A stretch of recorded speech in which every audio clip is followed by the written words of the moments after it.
سے لگائے ہوئے ہیں، دل کو ہم مت لائے ہیں، انوار بنائے ہوئے ہیں، اور کشتیاں اپنی اپنی جی کشتیاں اپنی کنارے پہ لگائے ہوئے ہیں، کیا وہ ڈوبے جو محمد کے ترائے ہوئے ہیں، کیا وہ ڈوبے جو محمد کے ترائے ہوئے ہیں، اور نام آتے ہی ابو بکر عمر کا لب پر، نام آتے ہی ابو بکر عمر کا لب پر،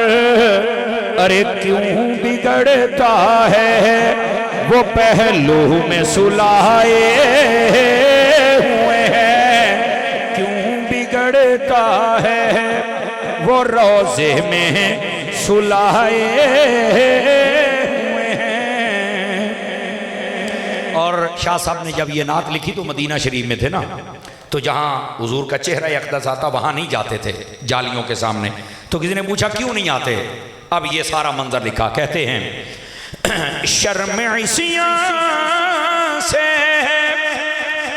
نہیں سامنے جایا جاتا، عصیاں گناہ کو کہتے ہیں، شرم عصیاں سے نہیں سامنے جایا جاتا، یہ بھی کیا کم ہے تیرے شہر میں آئے ہوئے ہیں، یہ بھی کیا کم ہے میرے آقا، یہ بھی کیا کم ہے تیرے شہر میں، ہاں شہر میں آئے ہوئے ہیں، مل کے کہہ لو شرم عصیاں سے نہیں سامنے جایا جاتا، یہ بھی کیا کم ہے تیرے شہر میں،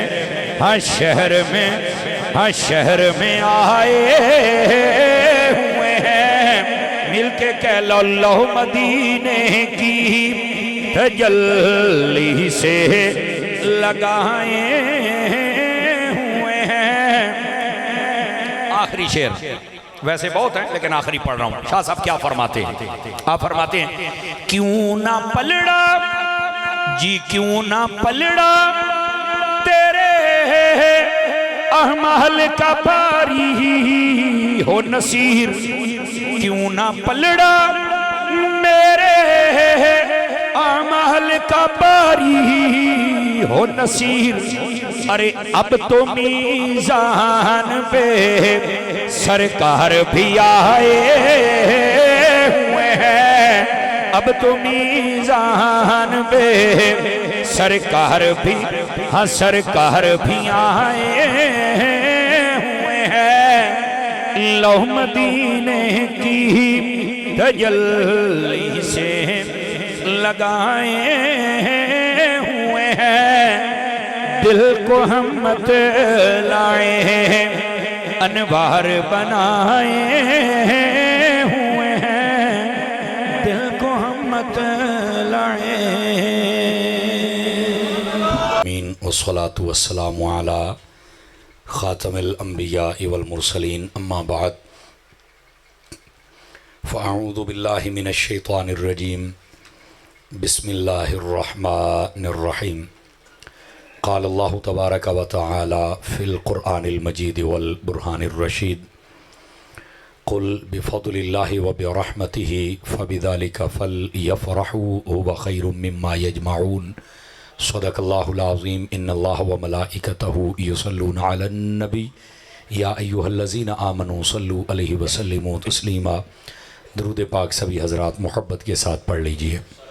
والصلاة والسلام علیک یا سیدی یا رسول اللہ وعلی آلک و اصحابک یا سیدی یا حبیب اللہ۔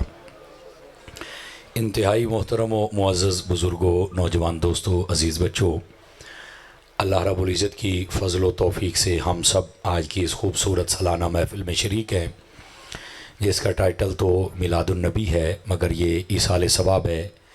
ہمارے برادر عزیز محترم و مکرم ڈاکٹر محمد وقاص صاحب کے لیے میری دعا ہے اللہ تعالیٰ ڈاکٹر صاحب کی حتمی بخشش و مغفرت فرمائے، ان کے درجات کو بلندی عطا فرمائے، اور ان کے والد گرامی قدر چودھری محمد رمضان نمبردار صاحب اور ان کے برادران رانا محمد سجاد صاحب اور رانا اعجاز صاحب، رانا محمد افضال صاحب، رانا بلال صاحب، رانا ابرار صاحب، یہ بانیان محفل ہیں، اور اہل خانہ کے جملہ احباب، میں ان سب کے لیے دعا گو ہوں اللہ کریم ان سب کو قدم قدم پر خیر و برکت عطا فرمائے۔ ہمارے میزبان مکرم جنہوں نے مجھے حکمن فرمایا آپ کی اس مسجد کی رونق اور شان، ہمارے بھائی حضرت علامہ مولانا قاری محمد فیضان صاحب قادری، اللہ کریم آپ کی زندگی میں بھی برکت عطا فرمائے۔ اگر آپ حضرات محسوس نہ فرمائیں تو یہ چھوٹے بچے اگر پیچھے چلے جائیں اور بڑے آگے آ جائیں، آپ نہ کہیں چھوٹے خود بخود اٹھ کے پیچھے، جو سب سے چھوٹا اچھا بچہ ہے پیچھے چلا جائے، جو سب سے اچھا بچہ ہے، جو سب سے اچھا بچہ ہے پیچھے چلا جائے، جو اچھا نہیں ہے وہ نہ جائے، اچھا بچہ چلا جائے، ماشاءاللہ۔ بڑے آگے آ جائیں، آپ جو بڑے ہیں اور اچھے بھی ہیں وہ بھی آگے آئیں ذرا، اس کی وجہ یہ آگے آ جاؤ، میں کچھ نہیں کہتا، آگے آؤ نا یار، آ جائیں، میں کچھ نہیں آخدا، نیڑے لگو تھوڑا جا، وہ پیچھے بیٹھنے والے بڑے حضرات اگر آ جائیں گے نا تو وہ زیادہ اچھا رہے گا۔ بہت شکریہ آپ حضرات کا، بیچ والی جگہ کو ضرور پر کر دیجئے۔ دوستان گرامی، آئیے ایک حدیث شریف سے میں بات کا آغاز کرتا ہوں۔ حضور نبی رحمت شفیع امت صلی اللہ علیہ وآلہ وسلم آپ کا فرمان اقدس ہے، جو بندہ میری ذات پر جتنی دیر تک درود پاک پڑھتا رہتا ہے برابر اتنی دیر تک اس پر اللہ تعالیٰ کی رحمتیں برستی رہتی ہیں۔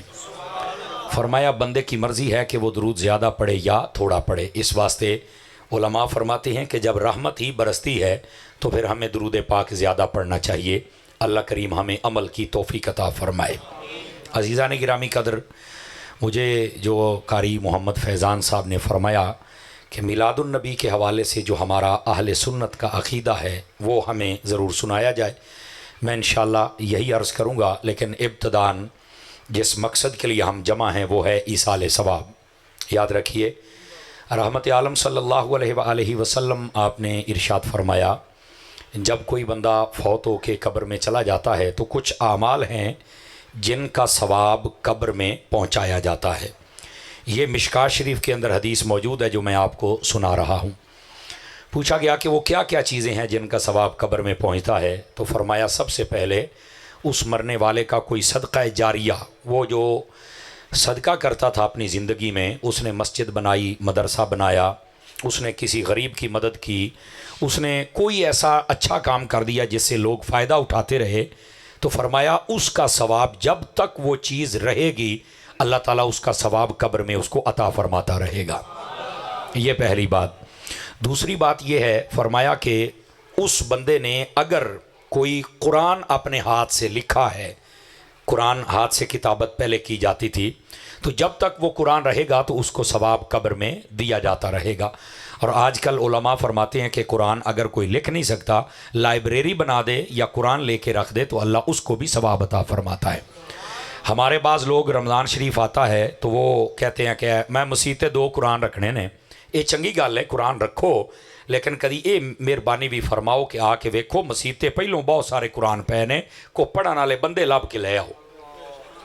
اصل ہماری سستی یہ ہے کہ ہم قرآن پڑھنے سے بھی گئے، جب سے یہ موبائل آیا ہے تو ہماری ساری کی ساری جتنی بھی توانائیاں ہیں وہ اس موبائل پر صرف ہو رہی ہیں، تو اس واسطے ہم سب کو چاہیے قرآن پڑھیں۔ یہ دوسری چیز ہے کہ جس کا ثواب، یعنی اس کا مطلب آپ یہ کر سکتے ہیں، کوئی لائبریری بنا گیا، کتابیں کسی طالب علم کو آپ نے خرید کے دے دیں، جب تک ان سے وہ فائدہ اٹھاتا رہے گا تو اس کا ثواب بھی اللہ قبر میں عطا فرماتا رہے گا۔ تیسری بات اس حدیث شریف میں جو بیان کی گئی، فرمایا کہ وہ کسی مسافر خانے کو تیار کر دے، جب جب وہاں مسافر بیٹھیں گے اور سستاتے رہیں گے تو اللہ تعالیٰ اس کا ثواب بھی اس بندے کو عطا فرماتا رہے گا۔ چوتھی چیز جو اس حدیث میں بیان کی گئی، فرمایا وہ کسی کے لیے پانی کا انتظام کرنا، وہ نہر کی صورت میں ہو، وہ کنویں کی صورت میں ہو، یا آج کل دو صورتیں ہیں، وہ نلکے کی صورت میں بھی ہو سکتا ہے اور ساتھ ہی ساتھ یہ جو پمپ لگوایا جاتا ہے اس صورت میں بھی۔ تو فرمایا جو کسی کے لیے پانی کا انتظام کر دے تو اللہ تعالیٰ اس بندے کو اس کا ثواب قبر میں بھی عطا فرماتا رہتا ہے۔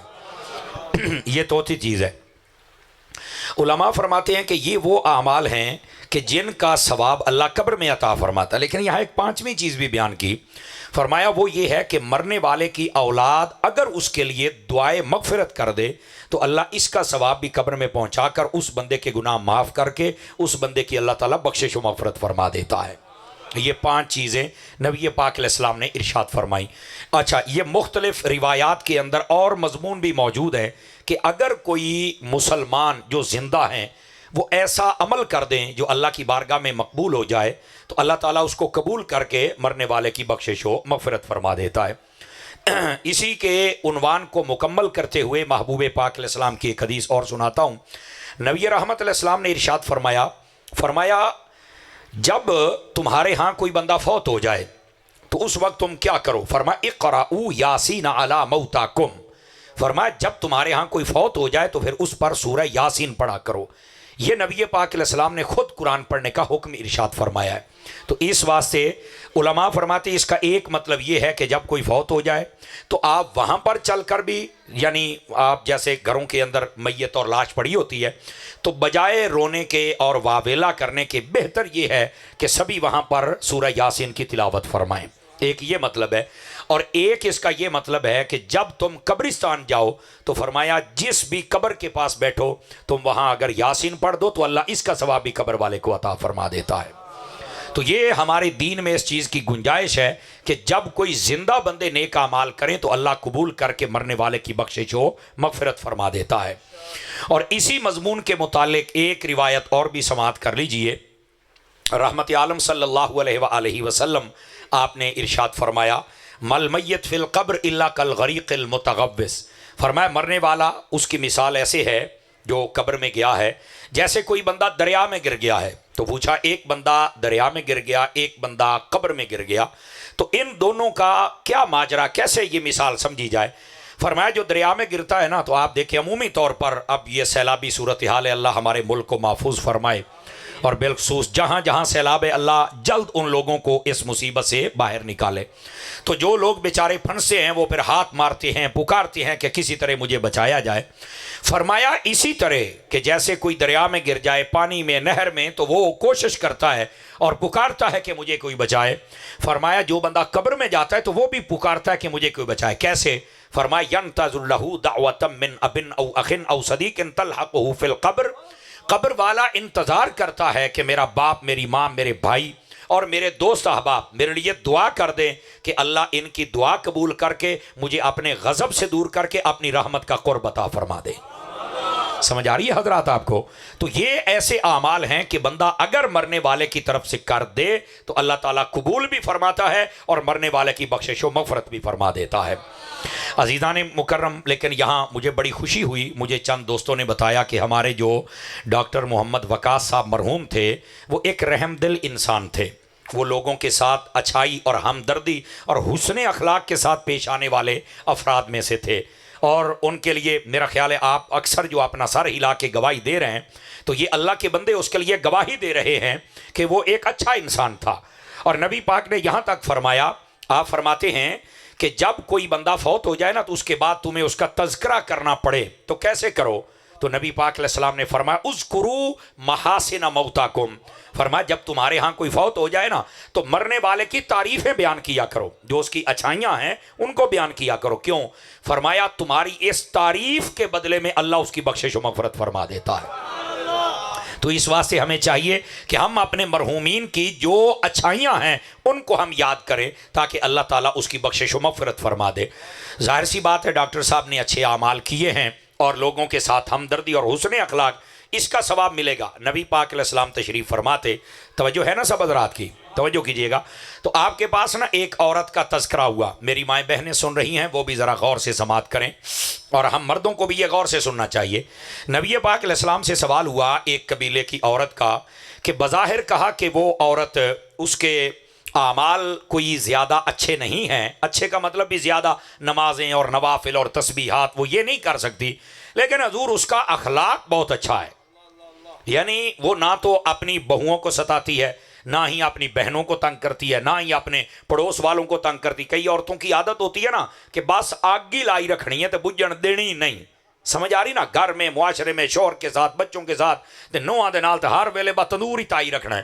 تو کہا کہ وہ اعمال اس کے کوئی خاص اتنے اچھے نہیں ہیں کہ زیادہ وہ بہت زیادہ، لیکن اس کا اخلاق بہت اچھا ہے، گھر والے بھی خوش ہیں، اس کی بہنیں بھی، اس کے بہو بھی، اور سارے بہت اچھے، بہت اچھا اخلاق ہے اس کا، میل مرتا جنہوں کہتے ہیں نا وہ بہت اچھا ہے۔ اور دوسری عورت کا بھی وہیں پر تذکرہ ہوا کہ جس کے اعمال بہت اچھے تھے، وہ نمازی پرہیزگار سب کچھ، لیکن اس کے اندر ایک کمی یہ تھی کہ وہ بد اخلاق تھی۔ تو نبی پاک نے فرمایا وہ جو بد اخلاق ہے اگرچہ اتنے اچھے اعمال ہیں، اس کے باوجود فرمایا کہ اس کو جنت کی بشارت نہیں ہے، اور جو دوسری عورت جس کے اعمال میں کمزوری تھی لیکن اخلاق اچھا تھا، حضور نے فرمایا اس کو جنت کی بشارت ہے۔ یہ میرے محبوب پاک صلی اللہ علیہ وسلم نے ارشاد فرمایا۔ اس واسطے جو ہمارے رویے ہیں، ان رویوں کی وجہ سے یہ جو اخلاق ہے نا، یاد رکھیں یہ ولایت کا بھی یہ خاص حصہ ہے کہ جب اللہ رب العزت کسی کو اخلاق دے دے نا تو اس اخلاق کے اندر ہمدردی، اثار، عبادت، غریبوں کی مدد، ہیلپ، سب اس اخلاق کی یہ شاخیں ہیں۔ جس کو یہ نصیب ہو جائے اللہ تعالیٰ اس کو اپنی ذات کا قرب عطا فرما دیتا ہے، ٹھیک ہے۔ تو یہ ڈاکٹر صاحب کے بارے میں نے اچھے کلمات اور اچھے تاثرات، اچھے کومنٹ سنے۔ اللہ کریم ہمارے اس بھائی کی حتمی بخشش و مغفرت فرمائے۔ اب آئیے ذرا دوسرے عنوان کی جانب، چونکہ یہ تو ضروری تھا اس لیے میں نے اس کا تذکرہ کیا، اور ہمیں بھی ایسا ہی بننا چاہیے۔ آپ کو پتہ ہے کہ میں حضرت عطار کا مرید ہوں، مدنی چینل والے ہمارے مرشد ہیں، تو وہ فرماتے ہیں کہ جو بد اخلاق ہوتا ہے نا وہ زندہ بھی مردہ ہوتا ہے، جو بد اخلاق ہوتا ہے وہ زندہ بھی مردہ ہوتا ہے، یعنی اس کے پاس بیٹھنے کے لیے کوئی بندہ تیار نہیں ہوتا، اور مردیاں طرح ہی ہوتا جائے، کلا کلا ہی رہندا جائے، اور جو با اخلاق ہوتا ہے وہ مرنے کے بعد بھی زندہ رہتا ہے۔ سمجھ آئی؟ تو کوئی ایسے اعمال کر جائیں کہ ہم مرنے کے بعد بھی زندہ رہیں، وہ اسی صورت میں ہے۔ آپ دیکھیں نا کوئی بندہ فوت ہو جائے تو کئی بندے نا سارا پنڈ رون ڈیا ہوتا بھی اے بندہ فوت ہو گیا، یار بڑا ہی چنگا بندہ سی، اور کئی فوت ہوتے پتہ کی کہتے ہیں وہ چنگا ہی ہو گیا مر گیا ہے۔ یہ جو لفظ ہے نا چنگا ہی ہو گیا مر گیا ہے، آپ یہ نہیں سمجھتے کہ اس کے پیچھے کتنے دکھ اور کتنے درد اور کتنی تکلیف اور کتنی بے حیائیوں کی داستان ہے، جس کی وجہ سے آج ان کے منہ سے نکل چنگا ہی ہو گیا مر گیا تو مغروں لتھا ہے۔ سمجھ آ رہی؟ تو اپنی داستان ایسی نہ چھوڑیں کہ چنگا ہو گیا مر گیا تو مغروں لتھا ہے، کم از کم داستان ایسی ہونی چاہیے کہ یار یہ اگر زندہ رہتا تو پتہ نہیں کتنے بندے اس کی وجہ سے زندہ رہنے تھے، اب یہ چلا گیا ہے تو بہت سارے لوگ محروم ہو گئے اس کی بھلائیوں سے اور اس کے اخلاق سے اور اس کی ہمدردی اور اس کی مدد سے۔ بہرحال اللہ کریم ہمیں ایسا بنا دے کہ ہم دنیا میں رہیں تب بھی وہ راضی رہے، ہم قبر و حشر میں جائیں تب بھی اللہ ہم سے راضی ہو جائے۔ اب آ جائیے دوسری بات جو میں نے عرض کیا کہ قاری صاحب نے میرے ذمہ لگایا میلاد شریف کے حوالے سے۔ دوستان گرامی، میلاد عربی زبان کا لفظ ہے، اس کا معنی ہوتا ہے پیدا ہونا۔ اپنی پنجابی جمنا کہہ چھڑ دینے، انگلش میں اسی کو برتھ ڈے کہتے ہیں، عربی میں اسی کو میلاد کہتے ہیں، یعنی زبانیں بدلتی ہیں لفظ بدل جاتا ہے، معنی ہے پیدا ہونا۔ اب میلاد النبی، نبی پاک کا پیدا ہونا، نبی پاک علیہ السلام کا جو جلوہ گری ہے، جو ظہور ہے، جو آمد ہے، جو تشریف آوری ہے، اس حوالے سے سجی ہوئی محفل۔ سمجھ آ رہی میری بات کی کہ آقا کریم علیہ السلام جب دنیا میں آئے تھے اور کیا کمالات تھے، کیا شانیں تھی، اس حوالے سے سجی ہوئی محفل کو محفل میلاد کہا جاتا ہے، جس میں حضور کے تذکرے کیے جائیں، نبی پاک کی آمد کے محاسن بیان کیے جائیں، اور آقا کریم صلی اللہ علیہ وسلم کس شان و شوکت سے جلوہ گر ہوئے، اور پھر آپ کے معجزات کو بیان کیا جائے، اس کو محفل میلاد کہا جاتا ہے۔ اب بسا اوقات ہمارے جو لوگ ہیں وہ بڑے عجیب ذہن کے ہوتے ہیں کہ نبی پاک کا میلاد بیان کرنا کوئی ضروری ہے۔ میں نے کہا آپ قرآن پڑھ لیں، قرآن مجید میں 5 نبیوں کا میلاد یعنی ولادت اللہ نے بیان فرمائی ہے۔ آپ پہلا پارہ پڑھ لیں تو حضرت آدم علیہ السلام کی ولادت کا ذکر اللہ نے قرآن میں فرمایا۔ آپ 16واں پارہ سورہ مریم کا پہلا اور دوسرا رکوع آیت نمبر 15 آیت نمبر 33 پڑھیں۔ تو اس کے اندر حضرت سیدنا یحییٰ علیہ السلام اور حضرت عیسیٰ علیہ السلام کی ولادت کا ذکر موجود ہے۔ اچھا، اگر آپ اس کو ڈیٹیل سے پڑھنا چاہیں تو پہلے 2 رکوع پڑھ لیں مکمل تفصیل کے ساتھ کہ کیسے حضرت مریم امید سے ہوئیں اور کیسے، حالانکہ ان کی شادی نہیں تھی لیکن کلمۃ اللہ روح اللہ تھے، حضرت جبرائیل امین علیہ السلام آئے اور بشری شکل میں آئے اور آ کے آپ نے ان کے گریبان میں پھونک ماری تو وہ امید سے ہو گئی اور حضرت عیسیٰ علیہ السلام کی جلوہ گری ہو گئی۔ توجہ ہے سب حضرات کی آپ کی؟ تو یہ ساری داستان پھر حضرت مریم جیسے پریشان ہوئی کہ باری تعالیٰ یہ لوگ مجھ سے پوچھیں گے کہ تو اتنی نیک بنتی ہے تو یہ اولاد کہاں سے آ گئی، تو میں کیا جواب دوں گی؟ یہ تو بظاہر ایک میرے اوپر الزام لگ جائے گا۔ تو جب یہ بات ہو رہی تھی تو اللہ رب العزت نے فرمایا کہ اے مریم تم نے چپ کر جانا ہے اور کہنا ہے فلن اکلم الیوم انسیا، آج میں نے چپ کر روزہ رکھا ہوا ہے، آج میں نے نہیں بولنا۔ تو باری تعالیٰ پھر کیا کروں؟ فاشارت الیہ، فرما ان کی جانب اشارہ کر دینا۔ تو انہوں نے کہا قالوا کیف نکلم من کان فی المہد صبیا، یہ بچہ جو پنگوڑے میں یہ کیسے بولے گا؟ ویسے تو بڑی نیک پارسا بنتی تھی اور یہ بچہ پیدا کر لیا ہے اور اب کہتی میں چوپدہ روزہ رکھ لیا، اے کڑی گل ہوئی؟ انہوں نے کہا اس بچے سے ہی پوچھ لو۔ تو اب اس وقت حضرت عیسیٰ علیہ السلام کی بات، انہوں نے کہا 3 دن عمر اقدس تھی، آپ بول پڑے قال انی عبداللہ آتانی الکتاب وجعلنی نبیا وجعلنی مبارکا۔ سمجھ آ رہی میری بات کی؟ آپ بول پڑے کہ میں اللہ کا بندہ ہوں، اللہ کا نبی ہوں اور مجھے کتاب دی جائے گی۔ ویسے لفظ ہے دی گئی لیکن یہ ماضی متحقق ہے، اس لیے اس کا ترجمہ یہ کر رہا ہوں کہ پتہ تھا کہ ملنی ہے، اس لیے یہ ترجمہ کیا گیا، صیغہ لایا گیا۔ اس کا مطلب یہ مجھے کتاب بھی دی جائے گی، میں صاحب نبی ہوں، صاحب کتاب نبی ہوں۔ اور اس کے بعد فرما اللہ نے مجھے کہا ہے کہ میں نماز بھی پڑھوں، زکوٰۃ بھی ادا کروں اور اپنی ماں کے ساتھ بھی حسن سلوک کروں، یعنی ماں باپ کے ساتھ حسن سلوک کرنے کا حکم نبیوں کو بھی ہے۔ سمجھ آ رہی ہے حضرات؟ تو یہ مکمل پروسیجر اللہ نے قرآن میں بیان کیا ولادت عیسیٰ علیہ السلام کا۔ اچھا، پھر آپ تھوڑا سا آگے چلے جائیں، حضرت موسیٰ علیہ السلام کی ولادت قرآن مجید میں ہے اور کیسے فرعون سے بچایا اور کیسے پھر آپ بڑے ہوئے اور کیسے پھر فرعون ڈوب کے مر گیا اور حضرت موسیٰ علیہ السلام اور آپ کے حواری سارے بچ گئے۔ یہ ساری ڈیٹیل اللہ نے قرآن میں میلاد موسیٰ کی بیان فرمائی۔ حضرت سیدنا اسحاق و یعقوب، ان کی بشارت وبشرناہ باسحاق نبیا من الصالحین، یہ قرآن میں موجود ہے۔ یعنی اگر آپ توجہ کریں، آپ پڑھے لکھے حضرات بیٹھے ہیں تو یہ پہلا نقطہ سمجھیے گا، نبیوں کا میلاد بیان کرنا یہ اللہ کی سنت ہے۔ میں نے کیا کہا؟ نبیوں کا میلاد بیان کرنا کس کی سنت ہے؟ اللہ کی سنت ہے، اللہ نے قرآن میں بیان کیا ہے۔ تو مجھے سادگی سے یہ بتاؤ، اگر پہلے نبیوں کا میلاد بیان ہو سکتا ہے تو سب نبیوں کے امام کا میلاد کیوں نہیں بیان ہو سکتا ہے؟ اچھا، یہ تو تھا قرآن کی دلیل کہ نبیوں کا میلاد اللہ نے بیان کیا ہے اور یہ بیان کرنا جائز ہے۔ اگر ناجائز ہوتا تو اللہ بیان ہی کیوں فرماتا؟ پہلی بات یہ۔ دوسری بات یہ، نبیوں کا میلاد بیان کرنا کیوں ضروری ہے؟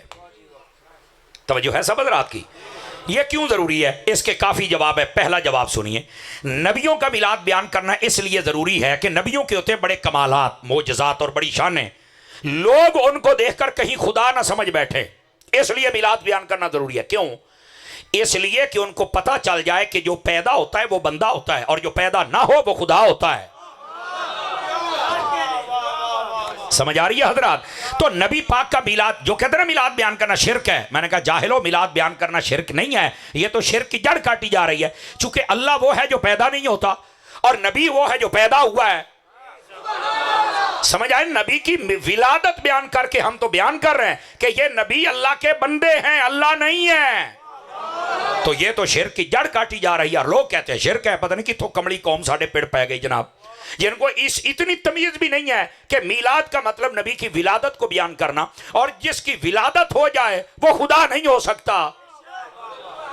بولو نا یار، سمجھ آ رہی؟ اس واسطے میلاد بیان کیا جاتا ہے تاکہ لوگ دیکھیں نا حضرت عیسیٰ علیہ السلام کو، انہوں نے اتنے کمالات دیکھے تو کیا کہا تھا؟ انہوں نے کمالات دیکھے تو اللہ کا بیٹا کہہ دیا۔ آج اسی طرح حضرت عزیر علیہ السلام کی جو قوم تھی، وقالت الیہود عزیر ابن اللہ، انہوں نے حضرت عزیر کو بھی اللہ کا بیٹا کہا۔ یعنی پہلے نبیوں میں سے کئی نبی گزرے ہیں، ان کے کمالات کو دیکھ کر انہوں نے اللہ کا بیٹا کہہ دیا کہ اتنے کمالات عام بندے کے پاس نہیں، لہٰذا یہ اللہ کا بیٹا ہے۔ حالانکہ یہ جملہ کہنا شرک ہے۔ اللہ ہم سب کو معافی عطا فرمائے شرک سے، ہمیں توحید پر قائم رکھے۔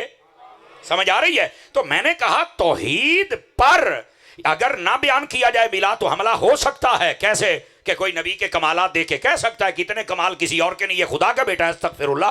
لیکن ہم جب میلاد بیان کرتے ہیں ہم کہتے ہیں کمال جننے بھی رہے نا ہے اللہ دا بندہ.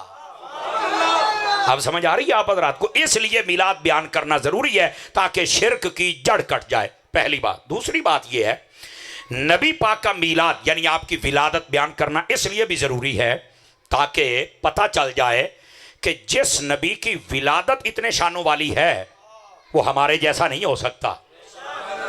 آواز کمزوروں والی ہے. نبی پاک کی ولادت کو اس لیے بیان کرنا چاہیے نا کہ آقا کریم، فیضان بھائی بار بار نہیں پیچھے دیکھنا جی، ان کو آپ لے آئیں، میں پریشان ہو رہا ہوں بار بار نا. ذرا سبحان اللہ فرما دیجئے محبت کے ساتھ سارے حضرات. ادھر دیکھیے میرے عزیز میرے دوست، اس بات کو سمجھو کہ نبی پاک کی ولادت، آپ کی جو جلوہ گری ہے اس کو تھوڑی سی آواز کھولیں گے بھائی، بہت پیارا چل رہا ہے، آواز تھوڑی سی کھول دیں آپ اس کی. نبی پاک صلی اللہ علیہ وسلم آپ کی جو ولادت اقدس ہے اس کے جب کمالات بیان کیے جائیں گے نا تو یقینی بات ہے سب کو پتہ چلے گا کہ یہ نبی اتنی شان و شوکت سے جلوہ گر ہوئے اور باقی پوری دنیا کے لوگوں کے ساتھ یہ معاملہ نہیں آیا. تو اس کے ساتھ پتہ چلے گا کہ نبی ہمارے جیسے نہیں، وہ شانوں والے ہیں. جب حضور کی شانیں سنیں گے تو ہمارے دل میں حضور کا پیار پیدا ہو جائے گا. اس لیے میلاد کو بیان کرنا ضروری ہے. اور یہاں تیسرا نقطہ بھی سنیے، میلاد اس لیے بھی ضروری ہے، اس کائنات میں سب سے افضل نبی ہوتے ہیں. سمجھ آ رہی ہے میری بات کی؟ اور جو نبی ہوتے ہیں جب وہ افضل ہیں تو ان کی ولادت بھی افضل ہے. جب وہ کامل ہیں تو ان کے ولادت بھی کمال والی ہے. یہ بات بیان ہی اس لیے کی جاتی ہے کہ جو افضل ہوتا ہے اس کے باقی معاملات بھی افضل ہوتے ہیں. یہ تیسری بات. اور چوتھی بات بھی ضروری ہے میلاد کو بیان کرنے کی.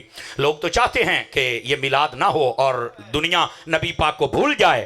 جب بھولے گی تو پھر کوئی نیا سار اٹھائے گا. آپ دیکھیں نا جب آپ بھول جائیں گے تو بھولنے کے بعد ہی کوئی نیا سار اٹھائے گا نا کہ اب یار 1400-1500 2000 سال گزر گئے تو کوئی نیا نبی آنا چاہیے. تو میں نے کہا ہم میلاد منا کے نبی کو یاد اتنا کریں گے بھولنے دیں گے ہی نہیں. میلاد بیان کرنا اس لیے بھی ضروری ہے کہ یہ قوم نبی کو یاد کرتی رہے، اور جب یاد کرتی رہے گی تو سچی بات یہ ہے کہ کوئی نیا افسار اٹھا سکتا نہیں. وہ دیکھو پہلے ایک بڑا مرزا تھا وہ قادیانی غلام احمد دجال، اس نے جب سار اٹھایا تو ہمارے بزرگوں نے اس کے خلاف کتنا کام کیا. وہ پیر میر علی شاہ صاحب، سید پیر جماعت علی شاہ صاحب رحمۃ اللہ تعالی علیہ، ان دونوں نے بسم اللہ تشریف لے آئے جی.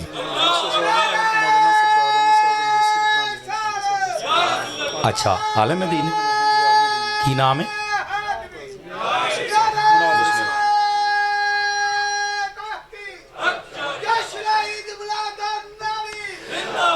حضرت جزاک اللہ برکت دے، حضرت اللہ برکت دے.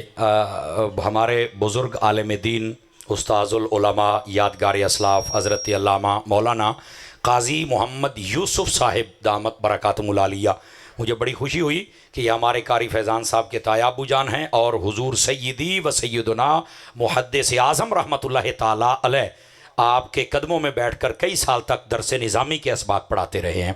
اللہ کریم حضرت کی زندگی میں برکت عطا فرمائے اور ان کے جتنے بھی تلامذہ ہیں اور جتنے بھی ان کے متعلقین ہیں اللہ کریم ان سب کو بھی خیر و برکت نصیب فرمائے.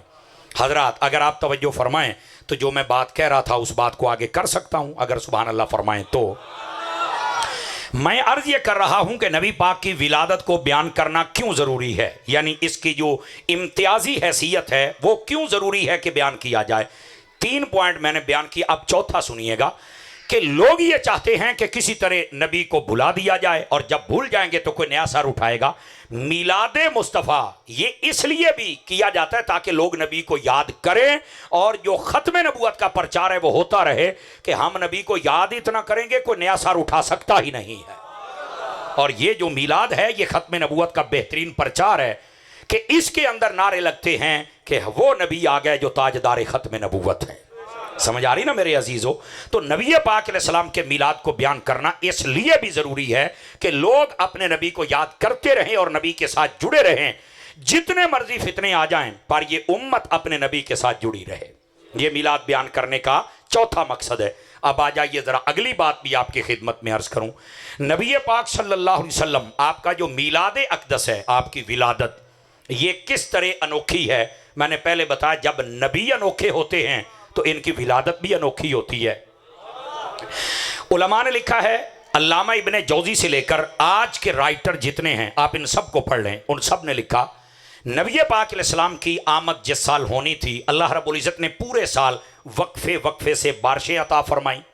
ان کا فائدہ یہ ہوا کہ ہر طرف ہریائی اور گھاس اور درخت ہرے بھرے، چشمے بھر گئے، ندیاں چل پڑیں، وادیوں کے اندر بہاریں آ گئیں، ہر طرف فراوانی ہو گئی، اور پھر جتنے جانور تھے وہ فربا ہو گئے، موٹے ہو گئے، دودھ زیادہ ہو گیا، یہاں تک کہ علاقے پورے کے اندر اور پورا جتنا بھی وہ خطہ تھا اس کے اندر جو تجارت کا مال تھا اس کے اندر بھی فراوانی آ گئی، جو اشیاء خرد و نوش تھی اس کے اندر بھی فراوانی آ گئی۔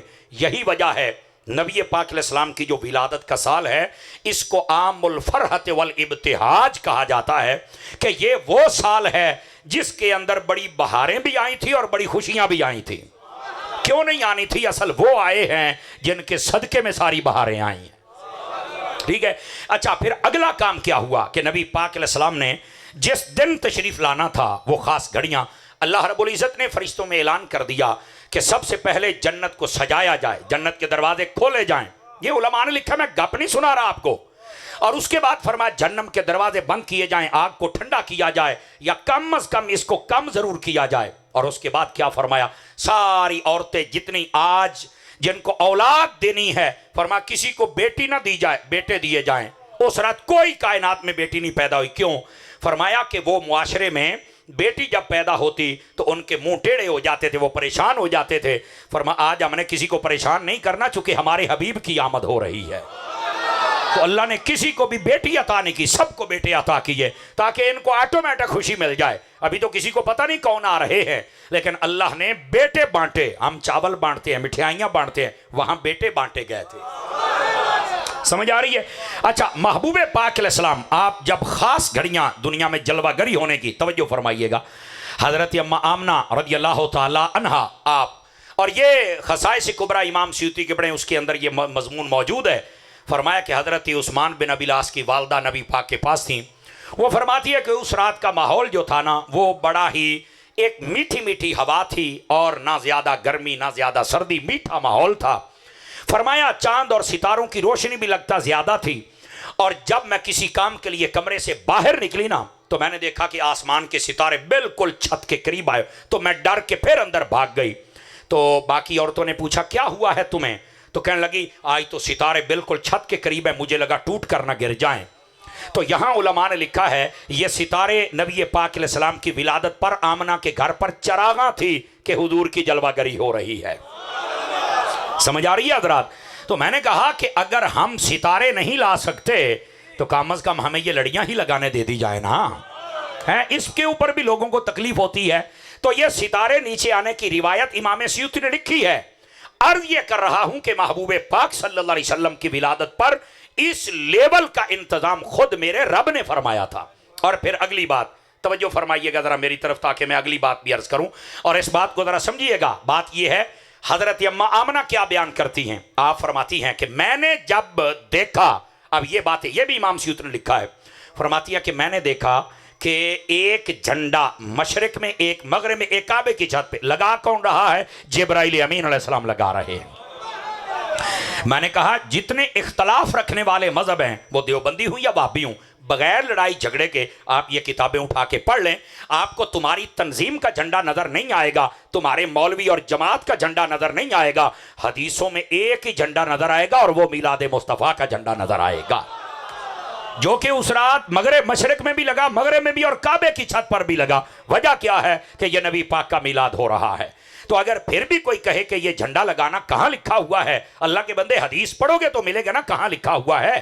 تعصب کی اینک اتار کر کتابیں پڑھو، پھر پتا چلے گا کہ یہ جھنڈا لگانا کہاں ہے۔ اور پھر اگلی بات بھی توجہ طلب ہے۔ پھر حضرت اماں آمنہ بیان فرماتی ہیں، آپ فرماتی ہیں کہ میں نے اس رات کیا دیکھا، توجہ ہے، آپ میری طرف دیکھیں گے آپ کو تب لطف آئے گا۔ فرمایا میں نے دیکھا شام کے محلات ان کے، فرمایا کہ میں تھی مکے میں، اور اس بات کو ذرا ذہن میں رکھو نا، کمرے میں، اس کے باوجود کہ دور کی کوئی آلہ نہیں ہے، دور بھی نہیں جیسے دیکھیں، پھر بھی فرمایا میں نے شام کے محلات کو دیکھا۔ فرمایا کہ اس کے میں نے دیکھا 14 کنگرے گر گئے، میں نے یہاں تک ان محلات کو دیکھا. اور 14 کنگرے گرنے کا مطلب کیا تھا؟ فرمایا کہ 14 بادشاہ ان کے تھے اور اب وہ گر گئے, اب تمہاری بادشاہی ختم, اب حقیقی بادشاہ محمد مصطفیٰ آ گیا ہے. اس کا یہ مطلب تھا. تو حضرت اماں آمنہ فرماتی میں وہاں بیٹھی یہ نظارے دیکھ رہی ہوں, مشرق اور مغرب بھی دیکھ رہی ہوں. اور یہاں پر اگر آپ توجہ کریں تو ایک اور نقطہ آپ کی خدمت میں عرض کروں حضرات, اگر آپ توجہ کریں تو ادھر دیکھیں میری طرف. علماء نے یہ سوال اٹھایا کہ حضرت اماں آمنہ نے یہ سارا کچھ کیسے دیکھ لیا؟ یعنی جھنڈا بھی دیکھ لیا, مشرق و مغرب بھی دیکھ لی, اور شام کے محلات بھی دیکھ لیے. فرمایا جب حضور پیدا ہوئے نا تو نبی پاک کے چہرے پر نظر پڑی تو آپ کی نورانیت ایسی تھی کہ حضرت اماں آمنہ کی آنکھوں کی روشنی تیز ہو گئی. تو فرمایا جو حضور کی زیارت کرے اس کی آنکھوں کا یہ حال ہے. حضور نے تو خود معراج کی رات رب کا دیدار کیا ہوا ہے, پھر بتاؤ حضور کی نگاہ کا عالم کیا ہوگا؟ توجہ ہے کہ کوئی نہیں ہے؟ اسی واسطے میرے اور آپ کے امام سیدی و سندی اعلیٰ حضرت امام احمد رضا خان علیہ الرحمت الرحمن, جن کی وجہ سے ہمیں بریلوی کہا جاتا ہے, آپ نے فرمایا سر عرش پر ہے تیری گزر, دل فرش پر ہے تیری نظر, ملکوت ملک میں کوئی شے نہیں وہ جو تجھ پہ آیا نہ ہو. اس کا مطلب کیا ہے؟ فرمایا اس دنیا میں, اعلیٰ حضرت نے فرمایا اس دنیا میں سب سے بڑا غیب وہ اللہ کی ذات ہے. تو جب اللہ نے اپنا آپ ہی نہیں چھپایا تو باقی کون سا غیب ہے جو رہ گیا ہوگا؟ باقی کچھ بھی نہیں چھپا. اللہ نے اپنے حبیب کو دکھا دیا, جب اپنا آپ دکھا دیا, اور کوئی غیب تم سے نہاں ہو کیسے بھلا, جب خود خدا نہ چھپا تم پہ کروڑوں درود ہیں. خیر بات دور نہ چلی جائے, میں بتا رہا ہوں نبی پاک کی آمد کس انوکھے انداز سے ہو رہی ہے. اب حضرت اماں آمنہ نے جو میلاد بیان کیا, امام جوزی نے اس کو لکھا, اور سنیے جو الفاظ مجھے مستحضر ہے میں سناتا ہوں. فرماتی ہیں اب یہ میلاد میں کسی مولوی کا نہیں سنا رہا, وہ میلاد جو نبی پاک کی والدہ نے بیان کیا وہ سنا رہا ہوں. ہاں علماء محدثین نے لکھا وہاں سے سنا رہا ہوں. سنیے. لما ولد محمد صلی اللہ علیہ وسلم مدحونا مکحولا مختونا مطہرا معمبرا مسرجا رافعا یدیہ الی السماء وساجدا وقال اللہم رب هب لی امتی. اب اس کا ترجمہ سنیے کیا ہے. نبی پاک جب دنیا میں جلوہ گر ہوئے کیسے انوکھے انداز میں آ رہے ہیں. حضرت اماں آمنہ حضور کی والدہ بیان کرتی ہیں, میں نے جب نگاہ دوڑائی نا تو چہرے کو دیکھا تو آنکھوں میں سرما لگا ہوا تھا. آواز ہی کمزوروں والی ہے, ہماری قوم کو کیا پتا میں کیا کہہ رہا ہوں. آنکھوں میں سرما لگا ہوا تھا. اور پھر فرمایا پھر غور کیا تو سر اقدس میں تیل بھی لگا ہوا تھا, کنگھی بھی ہو چکی تھی. میں نے ایک جگہ بیان کیا تو ایک حضرت کہنے لگے ساڑی گال عقل دے وچ نہیں آؤندی. تو میں کہا تاں ہی تو سچی ہے جو عقل وچ نہیں آؤندی. کیوں؟ میں کہا جڑے نبی دیاں شاناں ہوندیاں نے تیری چھوٹی جی عقل چ آونیاں بھی کوئی نہیں, اور معجزہ اور کرامت بندے کی عقل میں آ ہی نہیں سکتا ہے. تو نبی پاک علیہ السلام, اب دیکھیں آپ جب دنیا میں جلوہ گری فرمائی تو آپ کا جسم اقدس ستھرا تھا, بالکل ہوتا ہے نا جسم کو صاف کرنا پڑے, بالکل ستھرا. اور پھر یہ جب بچہ پیدا ہوتا ہے تو اس کی ناف کاٹنی پڑتی ہے. یہ اپنے والدہ کے شکم کے ساتھ اس کا تعلق ہوتا ہے کہ بچے کو یہاں سے خوراک, جب ماں کے پیٹ میں ہوتا ہے تو یہ جڑی پنجابی چاپا تنی کہنے ہیں نا, یہ ذریعے بندے کی خوراک بندے کے ماں کے پیٹ میں بچے کو ملتی رہتی ہے. لیکن نبی پاک کا یہ سسٹم پہلے سے ہی کٹا ہوا تھا, نہیں تھا. تو پھر سوال یہ پیدا ہوتا ہے ہر بچے کی خوراک وہ تو ناف کے ذریعے سے ہوتی ہے, تو نبی پاک کی تو فرمایا وہ محض بشر ہوتے ہیں جن کے لیے وہ خوراک ہے. نبی صرف بشر نہیں نور بھی ہیں. آپ کا انتظام ہی کہیں اور سے تھا. لوگوں اگر اسی مسئلے پر غور کر لیں تو نبی کی نورانیت سمجھ آ جاتی ہے. مجاری. اور پھر اگلی بات, نبی پاک ختنہ شدہ پیدا ہوئے, اور پھر لوگ کہتے ہیں ہمارے جیسے ہیں, تو میں کہتا ہے تو ختنہ شدہ پیدا ہے, کو حیا نو ہاتھ مار, بندے دا پتر بن یار. نبی پاک کے ساتھ مقابلہ بازی کرنے کا تمہیں کیا شوق چڑھا ہوا ہے؟ بس ان کی شانیں مانو جو علماء نے لکھی ہیں. اور فرمایا محبوب پاک آئے نا تو آتے ہی پہلے اللہ کی حمد و ثنا بیان کی اور اپنی امت کے لیے اپنے رب سے دعا طلب کی, باری تعالیٰ میری امت میرے حوالے, میری امت میرے حوالے. توجہ کرنا ذرا سارے حضرات. اعلیٰ حضرت صاحب یہی تو کہتے ہیں کہ لوگ ہمیں یہ کہتے ہیں کہ 12 ربیع الاول کو تم بڑا یا نبی, اور بڑے نعرے لگاتے ہو, بڑے جلوس نکالتے ہو. اور شاید یہ قاری فیضان صاحب اور آپ کے مقتدیوں کو بھی کئی کہتے ہوں گے جن بیچاروں کو پتہ ہی نہیں ہے. ان کے لیے جواب یہ ہے, اعلیٰ حضرت فرماتے ہیں لوگوں جب وہ نبی آئے تھے نا تو وہ امتی کرتے رہے, اور جب 12 ربیع الاول آتا ہے تو امتی جو ہوتا ہے وہ یا نبی کرنا شروع کر دیتا ہے. پنجابی کہتے ہیں بندہ نیوندرا تو کم از کم دے چھڑے نا, ہیں جو کوئی